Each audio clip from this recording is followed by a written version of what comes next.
because there is a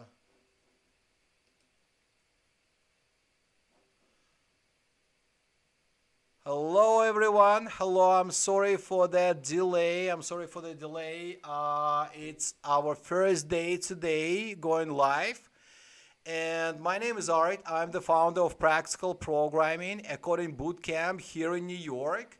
Also, my book recently was released on Amazon. It's called How to Build Web Apps with Python. And I'm really excited because today we're starting a new series of webinars, 45 minutes of coding live. And you could ask me questions, and we have a live chat going on, so please feel free to ask me questions. Also, let me know if you could see me, if you could hear me, because we had some difficulties before. Please let me know. You could type yes or no, something like that, and then we're gonna get started. And today, what we're going to be talking today, I'm going to explain you how you could get started with Python, why you should choose Python, and why Python is so popular. And I'm about to show you a couple environments where you could actually run Python. All right, so thank you. People saying that video look good. All right, very good. Now, first thing first, why Python? All right, so maybe if you're just about to make a decision, what language should you learn first, and you kind of new to programming and you don't know, should it be Python, should it be JavaScript, should it be Java, or maybe C# or C++? There are two answers. So there is a short answer and then there is a long answer. So short answer, it should be Python definitely. So a long answer goes like this. Why? Because first of all, it's so popular, and usually when you're about to make your first steps, in programming, in coding, you start with something simple, and Python has this simple syntax, and by simple I mean it's simple comparing to other languages. For example, like C++, syntax is more complicated, and usually you start with Ruby or Python. But who needs Ruby? Like, frankly, nobody uses Ruby anymore. And again, like, I don't want to offend anyone or anything like that, but Python is in demand, so start with Python. All right, so that's one part of the question. Then I usually get asked, like, why Python is so popular. So a couple of things. So first of all, new economy requires people who could actually code, even though you don't have to be a web developer per se. But if you work in finance or any other industry, these days you need to know at least basics of programming, all right?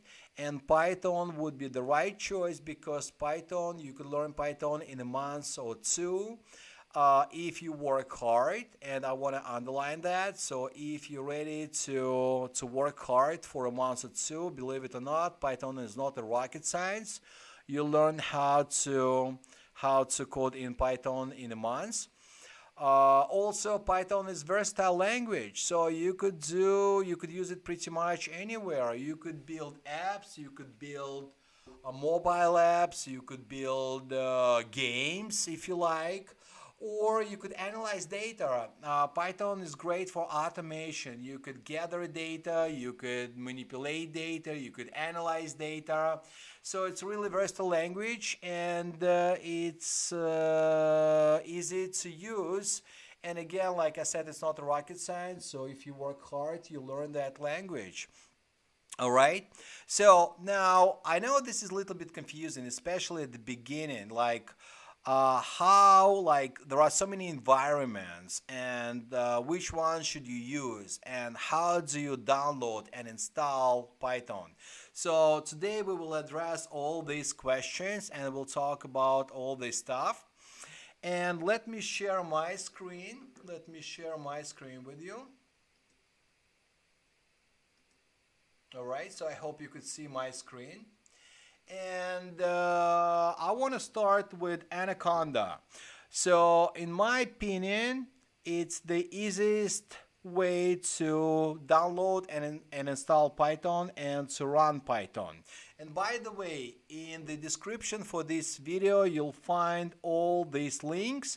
So you could either Google and search for Anaconda, download Anaconda, or you could go to the description, and there you'll find all these links that we will be talking about today. So what is Anaconda? First of all, first thing first, what is Anaconda? So Anaconda is a package of different apps, and it also comes with programming languages such as Python and R. Besides, it comes with all these Python libraries. So you have a choice. You could either download and install Python and then install all these libraries one by one, or you could get the whole deal by downloading and installing Anaconda. Besides, it's a standard in for data science. So if you're planning to start a career in data science, or maybe if you're planning to use Python for algo trading, or if you're in finance, or like simply you want to do some data analysis, so Anaconda would be a right choice. So here I have Anaconda web page, and again you could either Google or you could use one of the links in the description. And it's really easy to download. We're not going to go through the whole process, but I'm just going to show you step by step how you could use Anaconda, and then I'll show you Jupyter, and I'll explain you all these buzzwords as we go. Don't worry about that. So here you'll find installers for Windows, Mac, and Linux. And the one that you need is actually graphical installer. So it might take a couple of minutes. It all depends on the system. It all depends on your computer. So it might take, I don't know, like 10-15 minutes. And then when you download it, then you could go to search. And I'm on Mac, as you could see, but that's the same thing would work on Windows. You could also go to the search prompt and you could start typing Anaconda. And then you should see this app, Anaconda Navigator. All right. So here, where is my Anaconda? All right. So it's here. So I'm going to launch my Anaconda. And what you're gonna get first, you're gonna see a menu with a bunch of cards. Now keep in mind that the actual version might be different. So I recently updated my Anaconda like a couple of days ago, and this is what I got. And what do we see here? So here we see a couple of apps. So each card represents an app. And you probably heard of Jupyter, but then there is Jupyter Lab, and then there is Spider. So again, which one should you use and where should you start? Now let me explain you something first. Now, although Python is programming languages, but you'll be surprised it runs pretty much like an app in your RAM memory. All right. For those of you who just like brand new to programming, let me explain you. So when you buy a computer, you got two types of memory. You got long-term memory and then you got short-term memory. So for example, if you want to store something forever, then you need to store that as a file on your hard drive. If you need to run an app, like a browser would be a perfect example, then this app you run this app in your RAM or short-term memory. So this is pretty much where your Python lives, all right? And these guys, developers, they're trying to make our life easier. So actually they developed a bunch of different apps, interfaces, for users to run Python. So the most popular one obviously is Jupyter Notebook. Why? I don't know. It's an industry standard. It's relatively easy to use, and I'll like later today, I'll show you how you could use Jupyter. Then there is JupyterLab. So now you might ask me what's the difference. Now, in my opinion, the difference is just the layout. It all depends what layout do you want to see. And I usually give this advice to my students. Try all of them. See whatever would work for you, because Spider is just another app for Python, and Spider is a competitor of JupyterLab, and they just offering the same Python. So if you know Python, if you're planning to do Python, the syntax will be the same. Everything will be the same. So the layout would be different. And then it's pretty much up to you, whatever works. Now also here we got this visual code. So this is solution by Microsoft. Check it out. It's like really popular. And then there is PyCharm. And again, in all these instances, you use same Python. So everything will be the same, but all these bells and whistles would be different, and you should poke around and try all of them, so then you could make your decision. All right, so let me show you Jupyter a little bit. So if you click here launch, what it's going to do, and keep in mind that I'm on Mac, and if you're on Mac, when you launch Jupyter, you'll see this terminal or command prompt. So that's pretty much like a backdoor to a computer, and all computers have either terminal or command prompt. Now what's the difference? There is no much difference, like frankly. So if you use Windows, they call this thing command prompt. If you use Mac, this thing called terminal or bash or shell. Potato is pretty much the same thing. Now, if you're running Jupyter on Windows, you won't see that terminal. You still have it, but it's quietly running under the hood. Now, in Mac, you could see it here, but frankly, you don't need to see it. It's pretty much what it is. It's pretty much engine, which is running under the hood and where your Python is being executed. All right. Now, it's called Kernel. So this is Kernel. This is pretty much where everything is being executed, and we don't need it. So don't close it, just like minimize it. And then what are you going to see? Here you're going to see your home directory. So by default, Jupyter will open in your web browser, and it's kind of like user interface. And here on this page, obviously in your case, you'll see other folders, but this is your home directory. And you see all of us got desktop, all of us got downloads and all these other generic folders or directories. Now on the right top corner you see this button New, and you could click on New, and here you could choose Python 3, and then it will open a new notebook. So what is a notebook? Notebook is just a fancy name for a file. So in Jupyter they call them notebooks, and here you see a cell, and this is pretty much where you write your code. So let me give you an example. Now you could do something like print, and we all did that, hello world. All right. So now keep in mind that although it looks like code, it's not a code yet. It's hardly anything. So every time you write something in your cell, you need to run your cell. How do you run the cell? You need to click button run, or you need to do shift enter. So if you click this run button, then you see first of all you got number, and this number indicates that now this code was executed, and now it does something. All right. Now if you want to change this And let's say you want to say hello everybody. And you see nothing's going on. Why? Because if you change something, you need to rerun the cell again.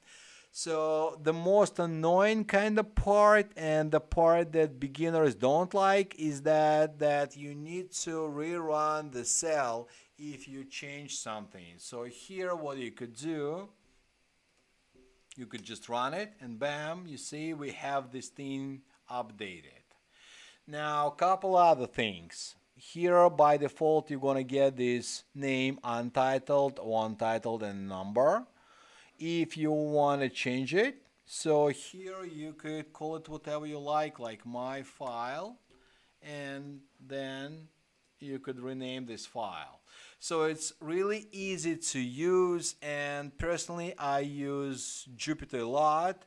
It's an industry standard, again, especially if you're planning to do some data analysis. And before I mentioned that when you download Anaconda, it comes with all these extensions of Python that we call libraries, such as pandas, NumPy, and other things.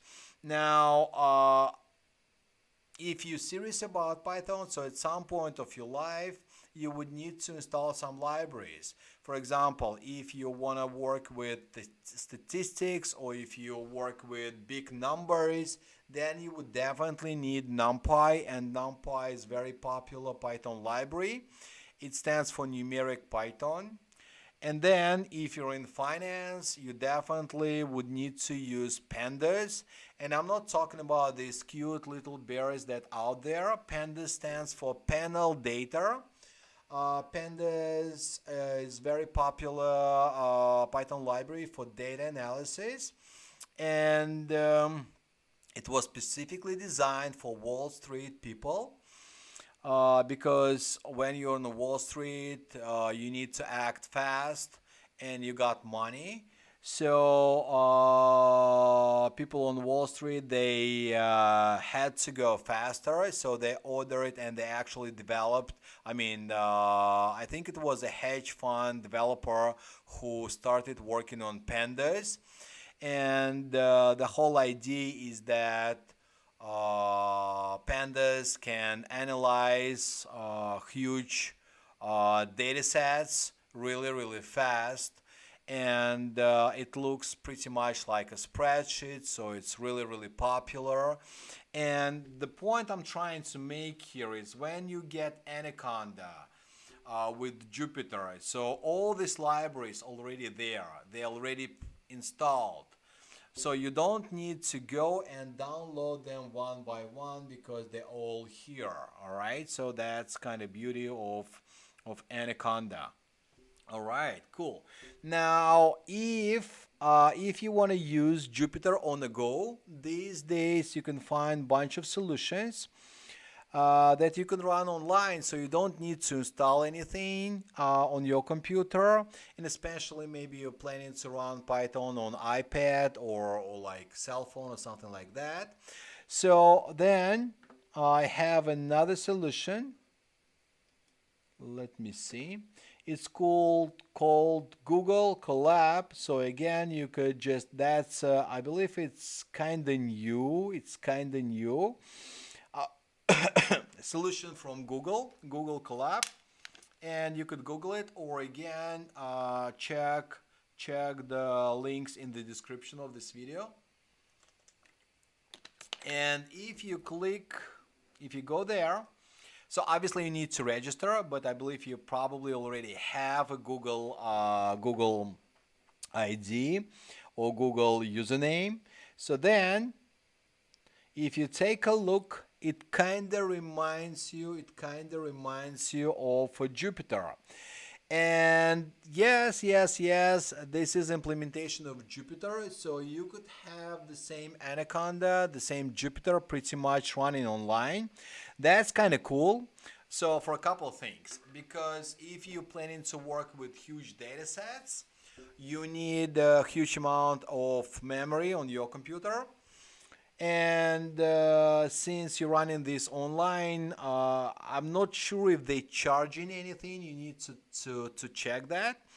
So like simple stuff is free, but maybe if you're planning to do something like really sophisticated, they gonna charge you something. Again, it's like really easy to use. You see, I was trying it before. So the whole deal is that here you click code and you're gonna get a brand new cell. And again, here you could write code like this, print hello. And then to execute, all you need to click this run button. Uh, there is one small problem. It might take a while for you to execute this simple code. Why? Because obviously it's online. It would depend on your Wi-Fi connection, on the server, and a bunch of other things. However, there are some advantages because you could share files easily. You could invite people to work with you. And what you could do, you could write some code in like Jupyter, in Anaconda, like local in your computer, and then you could just take that file and upload it here, and it would work perfectly. Or you could compile a file here, and then you could download it and run it locally. So in my opinion, this is like really cool solution. You don't need to install anything, you don't need to do anything, you just need this Google username and you're ready to go. You see, like you need more stuff. So here you could do something, I don't know, like X7, you see, and if you run this, you see it's going to be in your memory, and then bam, you want to see what X is, you can run it here, and here you go. Really simple. It's no brainer, no installation, nothing. You just register and you're ready to go. All right. So speaking of online solutions, there is another one. And that was developed like it's called a Rapport, REPL.IT. You could Google it, or again you can find the link in the description of this video. So this one was developed like long time ago. I don't know, like 5-6 years ago. Yeah, I've used it a lot. It's also like really cool solution. Now the main feature here is you're running everything online, and they constantly updating their website. They constantly updating this app. So another advantage is here you could run a bunch of different languages. So I guess if we scroll down, there you'll find the list of all available languages. And you see that's also kind of cool if you're on the go, of like if you don't want to install something, you just want to give it a try. So here you can find Python, R, C++, you see Ruby, pretty much all programming languages. You can find them here. Now, a cool solution. Now, these days you have to get registered. And again, it's like procedure is really simple. So let me show you. If you get registered, then you're gonna get to this page and you could create a new file, main.py. And obviously extension py stands for Python. So later I'll show you how you could create files from scratch. And here the pretty much same idea. So you write some kind of code here in your text editor, like hello everybody, and you hit enter, and this code's being executed on this right part. So this solution kind of mimicking text editor and terminal. And again, if you just planning to make your first steps in programming, so let me explain you what I mean. So usually you have something like terminal or bash, something like this, right? Something like this. called bash, called terminal, called command prompt. This is where Python is being executed. And then you need a text editor to write your code, where you actually write your code. Now, what is a text editor? So the most famous text editor is obviously Word document. And when people hear that part, they would ask me, how come we cannot use Word document? Because we know how to use it. So the answer is pretty simple, is that Word document adds colors, fonts, styles, and we don't need any of that stuff. So we just want to get plain text, and that's why these days we have these special solutions, text editors, and I'm about to show you a couple of them, where you could actually compile your programs, where you could actually compile code, and where you could compile your files. So this part, okay, so this app kind of represents both. It represents text editor, and then it represents terminal. And here you could write this code, and then you could click this run or play button and execute this code. Kind of similar to what we saw before. Now, again, it's running online. Now, there is one disadvantage, is, for example, if you're planning to do some data science or some data analysis, or maybe you want to use pandas, numpy, I don't think that you could actually import those libraries. So here you could actually use simple Python. Maybe they kind of added those features. I don't know, read the documentation. The last time I tried that, I couldn't run pandas on this thing. And again, like I already told you about pandas, and that's why I would definitely use this solution if I want to do some algo trading, or if I want to do some data analysis or something like this, because I believe this is more versatile solution, and here you could actually add memory and you could do some crazy stuff as far as I know. So, but this is kind of cool for beginners if you just want to test waters, so you could try this one.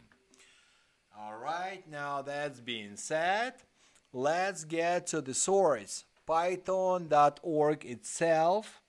And again, if you're planning to install Python and like without Anaconda, if you're planning to get into web development and you don't need Anaconda and you don't need pandas and you just want to build apps and that kind of stuff, so then you could go to python.org. So that's official Python website.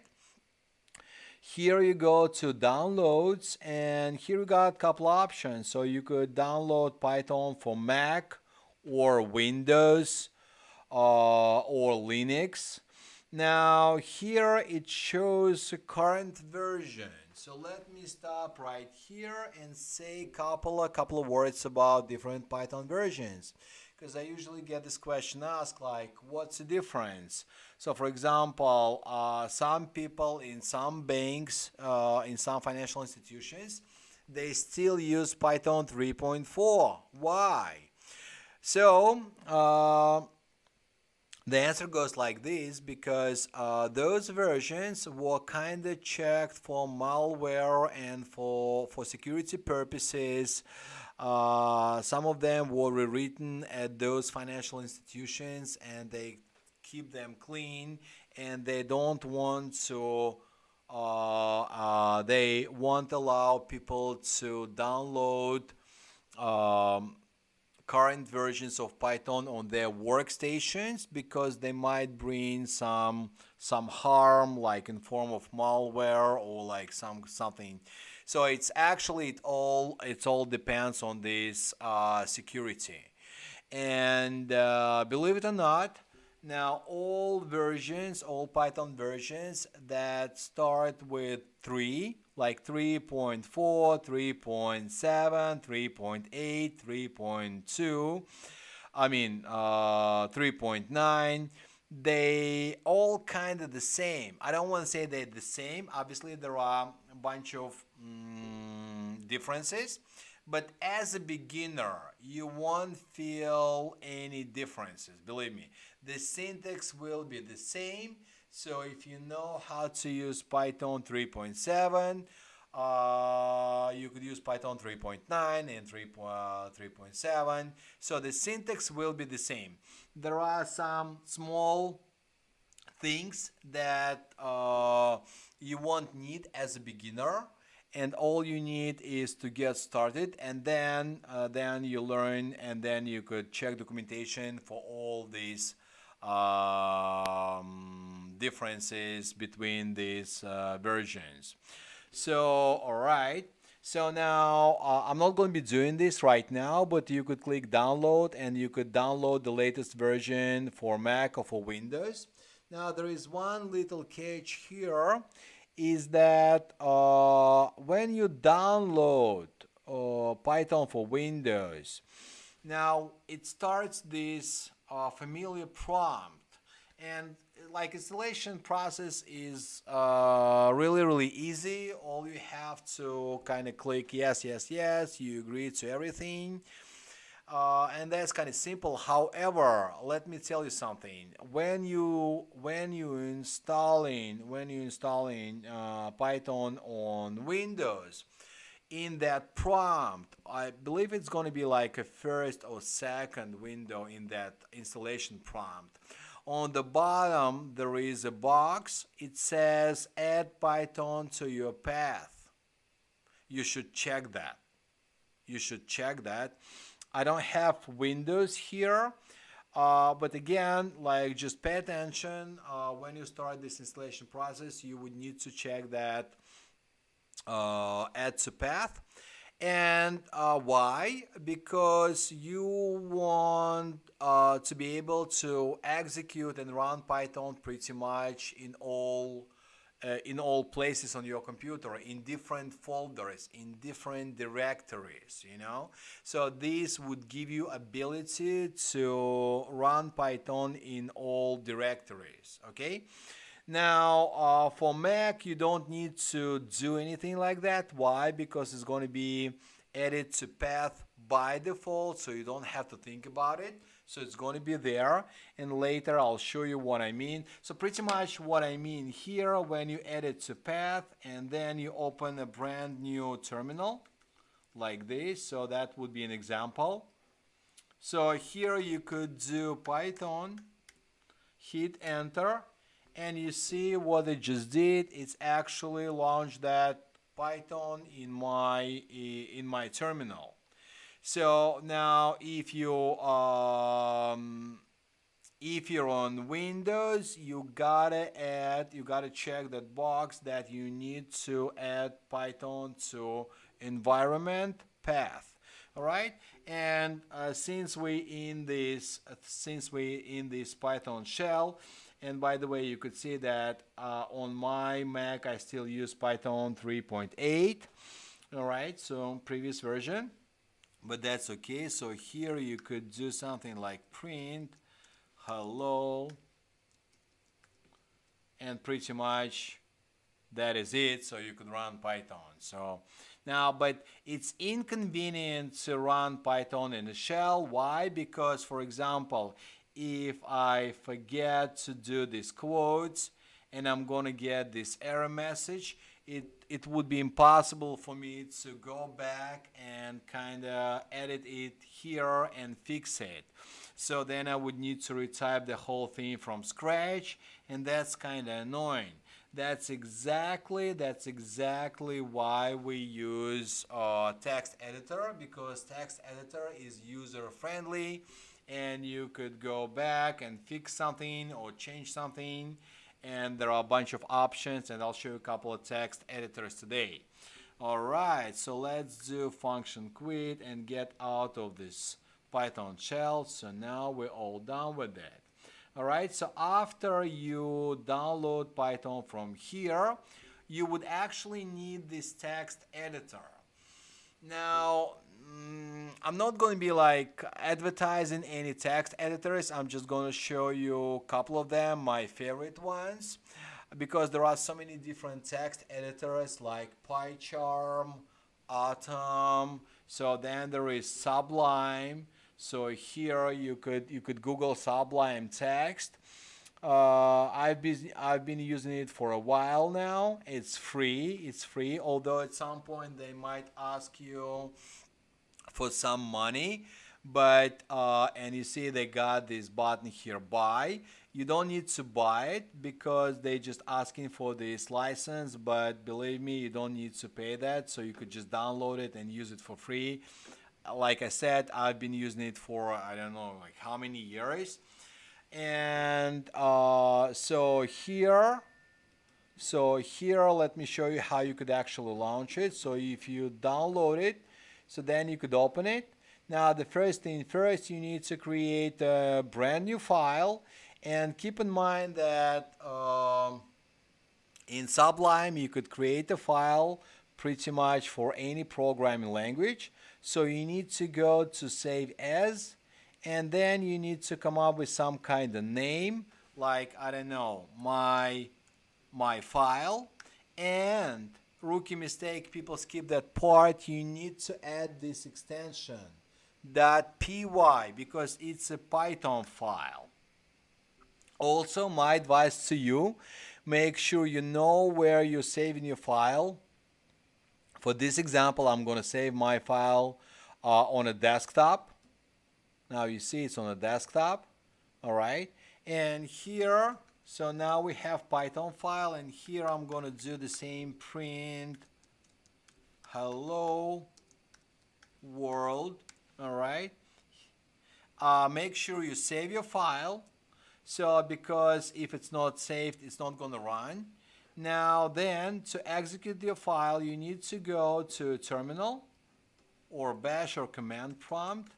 Now remember, we saved our file to desktop, and right now we are in the main directory. So we need to switch to desktop. So how do we get there? You need to run this command cd. cd stands for change directory, desktop with a capital D. And here, the way you do it, you do Python, because we're planning to execute this file with Python. So you do Python space, and then name of the file, my file, hit enter, and you see we getting this hello world. Hello world, and yeah, so this is pretty much how you execute files, all right? Now, another option, another very, very popular text editor is Visual Studio. And this one was developed by Microsoft, so now it's really, really popular. So check it out. Now, again, like whatever works for you, my advice to you, try some of, I don't want to say all of them, but try some of them. See whatever works for you. And here, if you download it, then you're gonna get something like this. I also got Visual Studio, and pretty much the same idea. So also you could create a file like this, and you save this file as Python file. So again, you could call it something like myfile.py,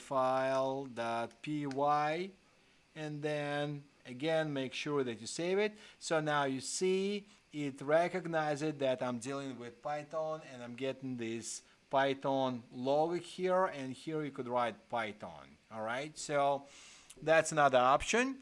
And if you're a developer, so probably then you don't need Anaconda. So then you would go with just download Python from their website, python.org.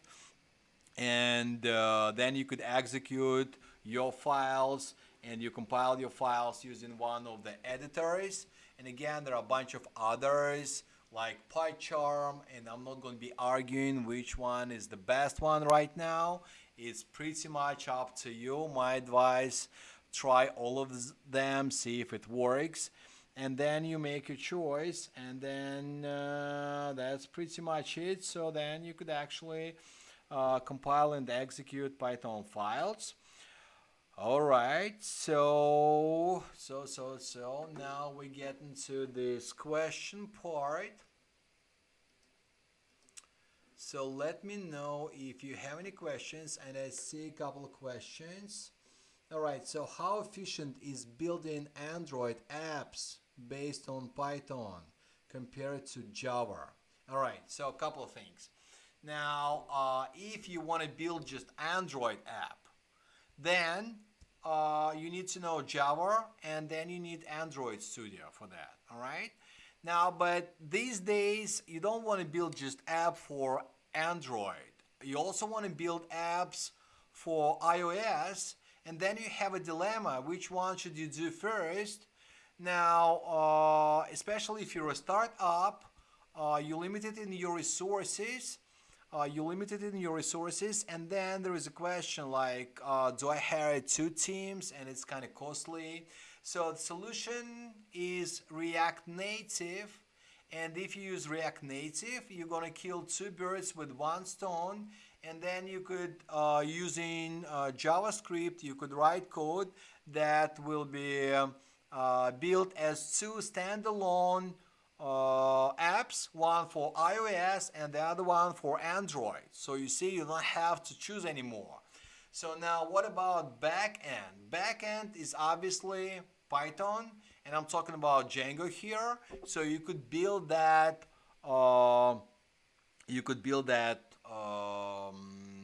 Backend in Python, and then front end you attach as React Native, and then pretty much it. So then you're gonna get two standalone apps. All right. Now, are there any specific libraries you would recommend for web app development? All right. So Jay, it depends. It depends. Now, you cannot recommend the library if we talk about web development. So probably what do you mean? You mean the framework. So there is a difference between the library and the framework, because framework is much more. Framework comes with authentication, session management, and a bunch of other stuff, and maybe database. So the point I'm trying to make is library is something that you just grab as you need it. All right. So for example, if your app will be using some statistical modeling, then NumPy or maybe something else. But if you're planning to do some, I don't know, like cartoons or some like kid stuff, then you probably don't need any machine learning or anything like that, so you don't need those. Now, next question is pretty much, I think, kind of connected to the first question, is Django versus Flask. So the short answer is obviously Django. Why? Because Django comes with all this stuff included. It's like really cool solution. You don't need to do authentication because it's already there.